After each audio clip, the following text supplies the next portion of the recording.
Domestic violence affects everyone. Today we'll talk about a program where you can help the victims in a very simple way by donating a new or used wireless phone. This story next on The Issues.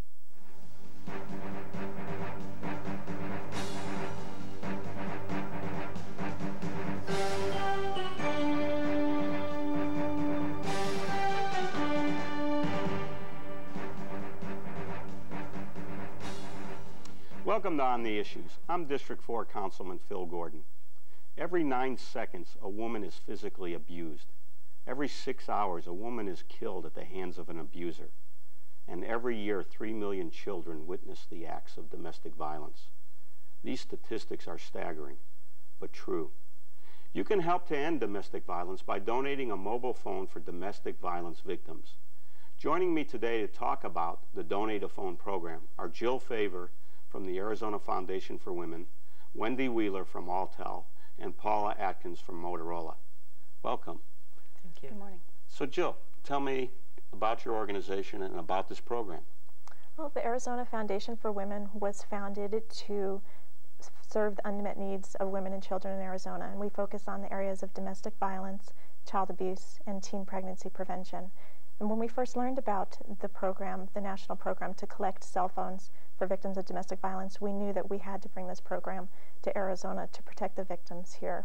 We never knew that we'd be able to form the collaboration that we have today, though, in bringing Motorola, Alltel, Swift Transportation, and all the police and fire public safety organizations in the state together to serve as collection locations, basically, for people to donate their cell phones to help victims of domestic violence. Well, why don't we tell our viewers, how does this program work, and why is it important to seek out these phones, and what do we do with them? Well, having a cell phone can really be a powerful tool for a woman who is in a situation of domestic violence, for her to be able to have that ability to access emergency assistance, which is the touch of a button, can really be a powerful tool and can give her the strength that she needs to protect herself and her children. Well, that's great. And tell me, how do we get the phones fixed up, and how do we get them back to the victims that really need these phones? Well, this program makes it really very simple. All people have to do is go to one of the drop-off points, and there's actually, with the police and the fire associations and with the Alltel locations, that makes for over 350 locations across the state, so it's very easy for people to become involved. They drop off their phone, the phones are then shipped to a national refurbishing facility, and Motorola refurbishes those, and then we make sure that they are placed back into the hands of domestic violence agencies and victims. And in terms of airtime and in terms of who does the refurbishing, how does the... I think that's what's great about this program, is it's a partnership with a nonprofit agency, with government, the police and the fire unions, and DPS all throughout the state, and with our private sector partners, Motorola and Alltel and Swift. And I think the private sector needs a lot of credit for this. So tell me, how does Motorola, how does Alltel work with this, and why is it important to the private sector?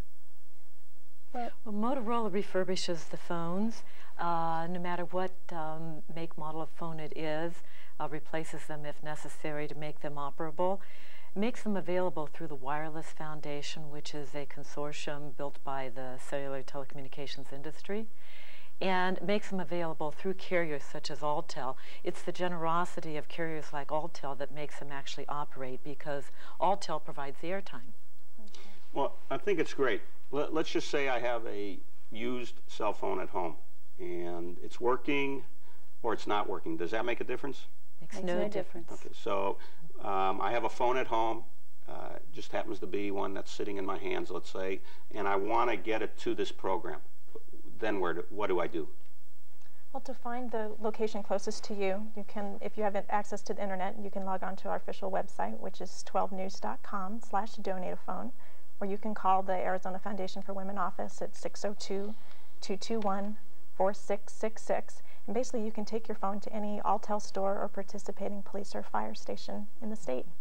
So if I want to go to a Alltel distribution point, if I want to drop it off at a police station, a fire station, whether it's in Phoenix or Tucson or Flagstaff, a DPS headquarters, I just go and drop it off.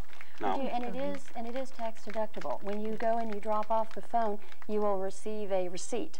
Now, it's a blank receipt. The value of the phone is to be determined between the donor and their tax advisor. But they will receive a receipt, and it is tax deductible. And the Arizona program is one of the most exciting programs going on in the nation at the moment, and that's because of the wonderful participation of police and fire departments throughout the state. It has been just amazing, the level of support and cooperation for this program. They have almost universally agreed to be drop-off points, to participate in the collection and the transportation of the phones to some central points so that SWIFT can collect them and ship them back to Motorola for refurbishing. I think our viewers saw some tape where a spokesperson for Motorola actually commended our state and our city and our police departments and fire departments for being the leaders in this program in terms of setting the standard. In fact, our goal, as we pointed out originally, was 5,000 phones that we would want to collect and get into the hands of victims of domestic violence. And what's exciting is we just kicked off this program 2 days ago, and we're already nearly at how many phones? Almost 5,000 already. So we have, but I guess we can set that goal. We've now raised that goal to 10,000 phones. Right. And Well, because the phones can be either refurbished, or they can be, if they're not working and they can't be refurbished, they can be either used for parts, or they can be sold to buy other phones. Because the goal is to really put a phone into the hands of every woman at risk. And so there can just never be enough. well, I want to actually follow up on that point, but I also want to thank Alltel, because your company has actually donated the airtime so that victims can use these phones not only to call emergency. That's right. As part of it's an extension of this, it's called Call to Protect. And we actually started this 2 years ago in October of 1998, supporting the program where we would put phones, from Motorola would donate the phones, and then we would provide the airtime to both the advocates and the victims. And here in Arizona, we've got about 420 phones out to 34 agencies. And Jill, why is it so important that a victim have a cell phone? What does that do for them? Well, most people who are in situations of domestic violence are very isolated. That's one of the things that the abuser does to the victim, is tries to alienate them from friends and family. And they don't have these contacts, and they may not have access to, he may not let them have money, or he may not let her near a phone. And for her to be able to have something as small as a wireless phone in her purse or in her car gives her that chance to be able to dial emergency if she needs it, if she's in that situation. And one of the great things about the program is the phones are provided to not just emergency access. She can also call a caseworker at a shelter. Sometimes it takes multiple calls in contact with a caseworker for the woman to get enough courage up to actually leave the abusive situation and to get out of it. And having this lifeline here in order to enable her that contact with a caseworker can really make a difference. So this truly becomes a literal lifeline. Absolutely. We've heard stories where in one case the abuser was breaking into the house, and she did not have landline telephone service, something we take for granted, and she was able to call 911 on the phone, and the gentleman was sent to prison. So. We actually have testimonials from women who say that simply the fact that they had the wireless phone and that the abuser knew they had it was intimidation, that the abuser would be less likely to attack again. A lot of testimonials from females who say that it has truly helped out. Now, if our viewers want to learn more about this program, want to donate a phone, let's go back through that again, want to find out if they can get a phone, the easiest and quickest way to accomplish that is what, Jill? They can call the Arizona Foundation for Women office, or they can log on to our website or to the 12 News website, which does have all the locations on it. And they can stop by any police or fire station or any Alltel store, and we can help them. That's right. And Motorola credit unions are also supporting the program for employees. Well, anything else that our viewers should know about this program, or anything else from your perspective that you'd like to add? We just we don't want phones to sit in the closet. That's right. It's a way to put your used wireless phone to a good use. Working or broken. Exactly. Parts or pieces. Everything. Accessories, everything. And let's show our viewers, this is what they can expect to find at a fire station or a police station. And all they have to do is come by, bring their phone and then just drop it in, is that And get, right? get their tax receipt. Across the yes. state of Arizona, they will find that same box. Well, that's neat. It's a great way to make a difference. You know, again, I want to thank Motorola. I want to thank Alltel. Jill, I want to thank your organization for taking the lead all these years, and actually just, you know, anything that I can do, that this community can do. I know that the governor, Peggy Bilstein, one of my dear colleagues, has taken the lead in this issue for months and years now. We've made it a statewide issue, and I guess all we need is our viewers to continue to say that it's unacceptable, to report any abuse or any potential abuse that they see, and now make it real easy by donating a phone, and we'll get it in the hands of those that need it. And we want to thank you for your support of all of our planning meetings, your participation in helping us put the program together. Well, we appreciate thank you. it. Councilman Gordon. Excellent. Thanks a lot. And after this break, we'll explain how police officers and firefighters are getting involved in the fight against domestic violence. Keep watching.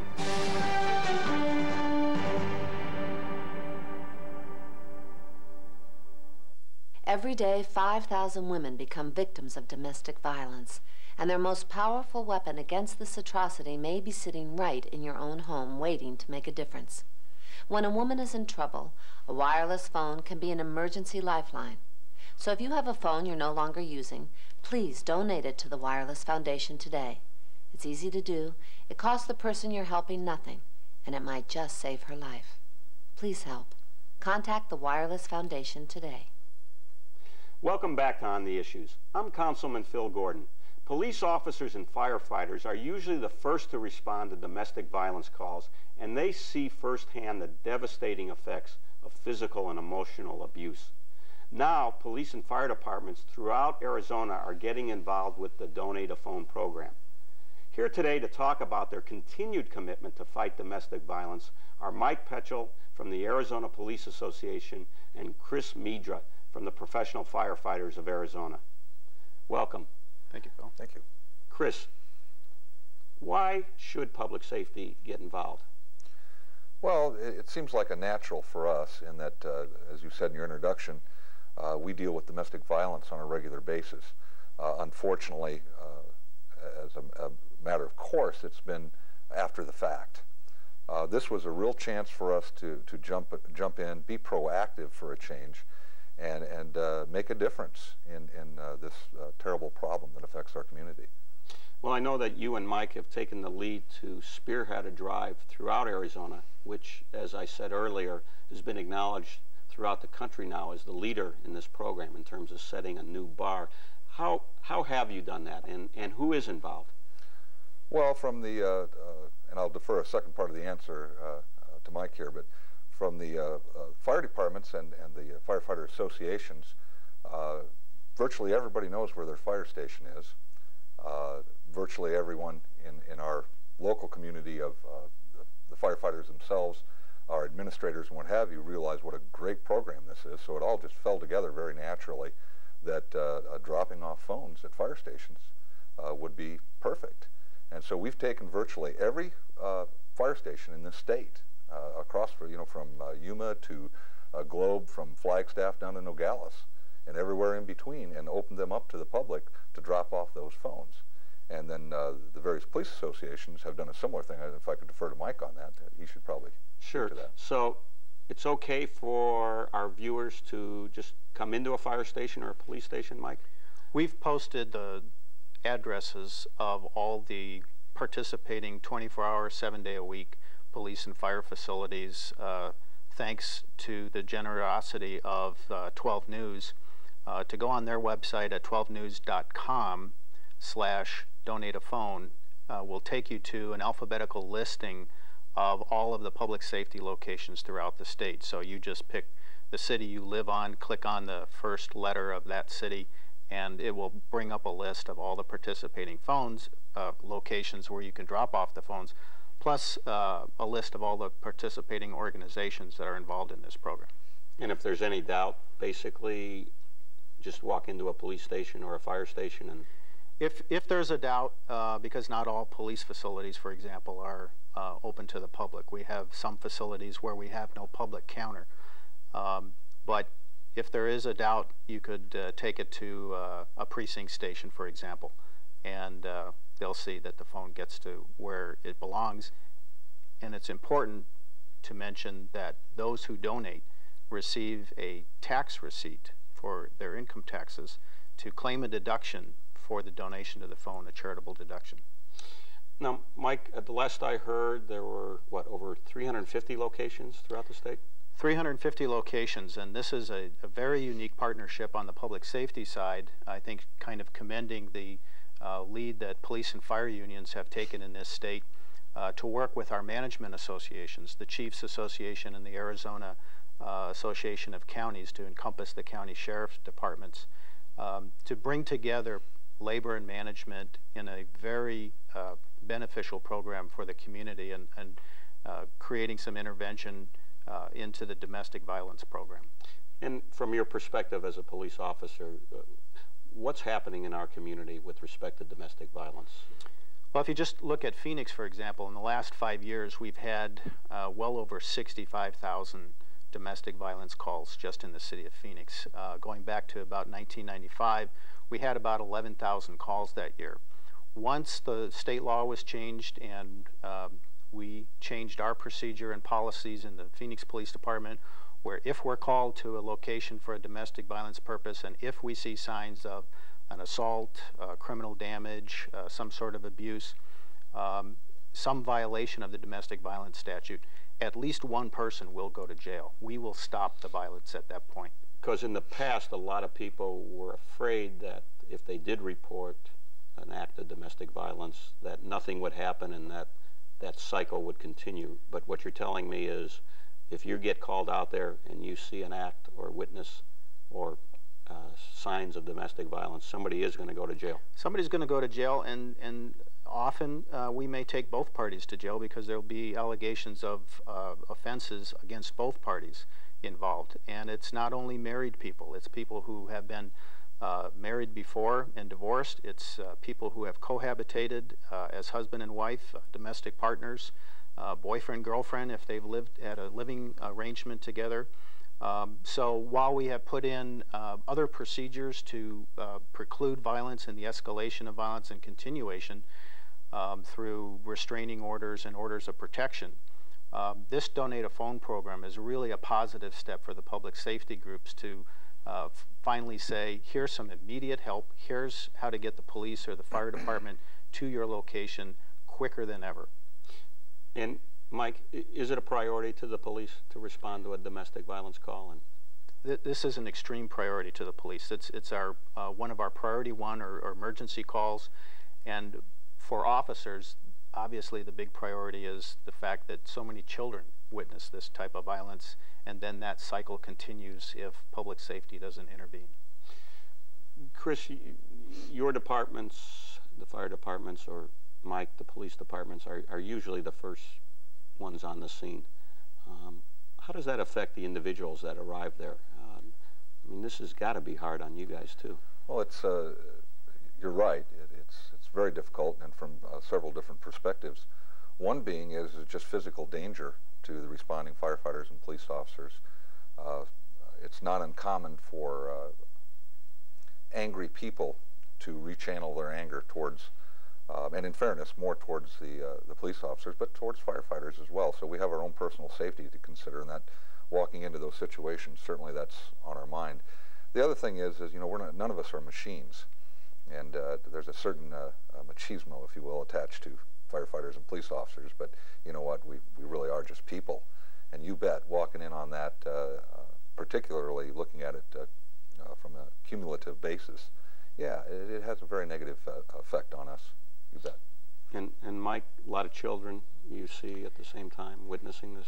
You see children, and you don't forget the eyes of the children as you take their parents away, one or both of their parents. And that's why when we were approached with this program and we saw that Donate a Phone allows the children to get a hold of mom by having a number where they can get a hold of mom or dad, whoever has the phone, or it may be a case where the mom or dad plans change for that day, the pickup location changes for that day because of some reason that's related to domestic violence, and they need to get a hold of whoever is caring for their children.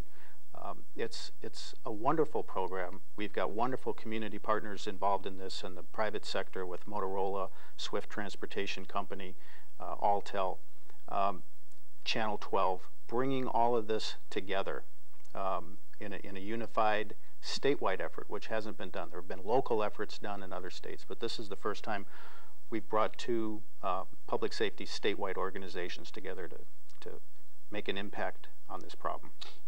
And let me ask you both directly. Do you think that this program can help break this hideous cycle of violence? You never can predict because it's difficult to predict human behavior, but we are providing the tools to help with intervention in violent behavior. And part of the intimidation factor for the intimidator in this equation is they try to get someone into a location where they don't have access to call public safety for help. And we think we've solved that problem. I think it'll have a significant effect. I'll play the optimist to Mike's realist. It cannot help but be beneficial.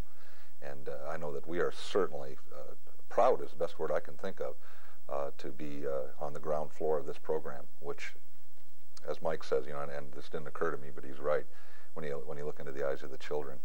And if that's one less time that we have to look into the eyes of those children, and one less abusive situation, then we've hit a home run. That's great. We're going to do that. Anything you'd like to close with that our viewers should know?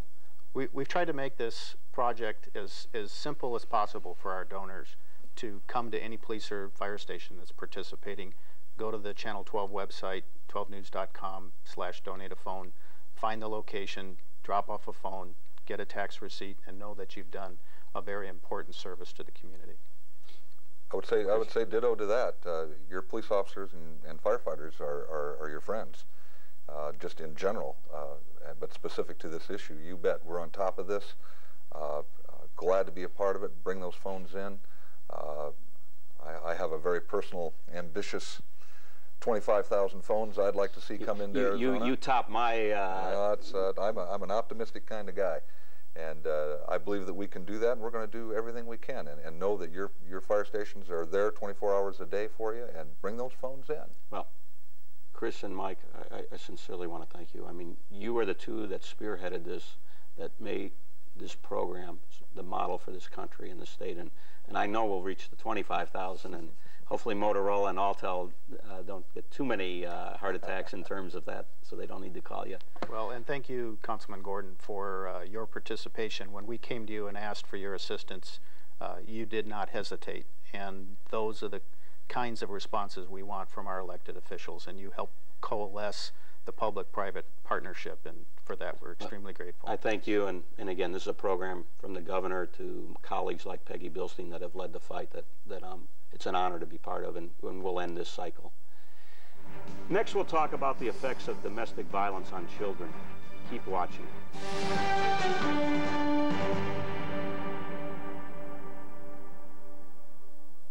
A message from Grant Hill and the National Safe Kids campaign. You wouldn't dress your child in clothes made for adults. No, no, no. You wouldn't put them in shoes made for adults. No, no, no. So why would you secure your little kids with a safety belt made for adults? Make sure that your little kids are correctly secured in the right car seat every time you take them out. Don't cheat. Little kids belong in a car seat. Hey, kids, I got a game tonight. Kids weighing 40 to 80 pounds belong in car booster seats. Welcome back to On the Issues. I'm Councilman Phil Gordon. Domestic violence not only affects the person being abused, but it also has a terrible lasting effect on children. Joining me today to talk about domestic violence and its impact on children is Marie Sullivan, president of the Madison School Board, and a colleague of mine because I serve on that same school board. Marie, welcome. Hi, Phil. You know, before we start, we had some exciting news presented to us 2 weeks ago as a school board member. Why don't you share that with our viewers? Well, I presume you're talking about the Ames test scores for the Madison School District. Yes. And we're very excited about our scores and our rankings in the county. We appeared #1 in ranking scores for 8th grade writing, #2 8th grade scores in reading, and number 3, 8th grade scores in math for the entire county of Maricopa. So as the school district, we're real proud of the accomplishments not only of our students, but our teachers and our parents as well. Well, given the concern of the community in terms of the poor performance under Ames, that's a great achievement for the Madison community and under your leadership. So well, thank you. I want to thank you on that. Sure, yours too. Marie, let's talk about the abuse that occurs in the domestic violence cycle and the effects you see within the school system on the children that we serve. Why don't you share some of that insight? Well, certainly children who are in homes where domestic violence is an issue are less prepared to learn than children who would come from a very happy, secure environment. They're not exposed to some of the opportunities that other children have. They're plagued by discord in their daily life. They're maybe neglected as an outfall from that, fallout from that in terms of their nutrition. And all of those pieces impact their ability to come prepared to learn. They're easily distracted. They may have their own issues on the playground with other children. So that it becomes very important to intervene early with them, either through the counselor that's available at the school, the nurse that's also present, and also the teacher who has to stay attentive to the learning practices for that child. So in the school environment, the impact of domestic violence carries over and could ultimately impact their test scores as well, and how they will perform in the long run in their lifelong learning. Including, from what I understand, attendance, lack of attendance, actually. Well, certainly that is also an indicator, or could be an indicator, of domestic violence in the home, and does have an impact on their daily practice and, again, their daily attendance. Also, their participation in extracurricular activities. Often children will feel the need to go home because they also are playing a role of protector for a parent, feel they need to be there to take care of a younger sibling. And so their opportunities, again, to participate in the full learning that is presented at school are diminished. And then their own feeling of inadequacy usually is quite high. Marie, how does a school district like Madison get involved in attempting to fight this vicious cycle? Well, we will help children learn life strategy skills to better handle their own anger management as they grow. We will help them understand that they are not the cause for domestic violence in the home. Frequently, so some children actually think they're the cause? Yes, that would tend to be a reaction of a child. We will help them focus on their learning, that is their primary responsibility. We'll help them be children and not assume the roles of adults with consultation with our homeschool counselor, our school nurse, and the relationship with the teacher. In terms of defined strategies for schools, there are some reporting requirements that we have if we see definite indications of domestic violence on the child, and that is usually the role of the nurse and the administration in relationship with public safety officials. And again, we'll try to engage in the quality of life issues for the child while they are in fact on the school campus. It's hard for me to believe that that people can actually take out their frustrations on children, much less an adult, and yet school districts continue to witness, unfortunately, the signs of domestic violence. More and more. More and more. Marie, you have, besides a mother of two and a wife and school board president, you also have a professional career. Why don't you tell our viewers about that, because it does relate to this topic. So I'd be glad to. I'm the executive director of Arizona Women's Education and Employment, also known as AWE. And in that program, we help transition women to full-time employment through either job skills training, job readiness, or education, and help them find and keep employment and better jobs. The relevance to this issue could be that 62% of the women that we work with are themselves victims of domestic violence, usually having 2 to 3 children. And so that whole continuum of issue around domestic violence we see in my organization as well. Well, I want to thank you both professionally, volunteer as a president, and also as a community leader for everything you're doing to help end this vicious cycle. Oh, thank you. Thanks for watching. If you have any questions or comments, please call my office at 602-262-7447. Take care, God bless, and we'll see you next month on The Issues.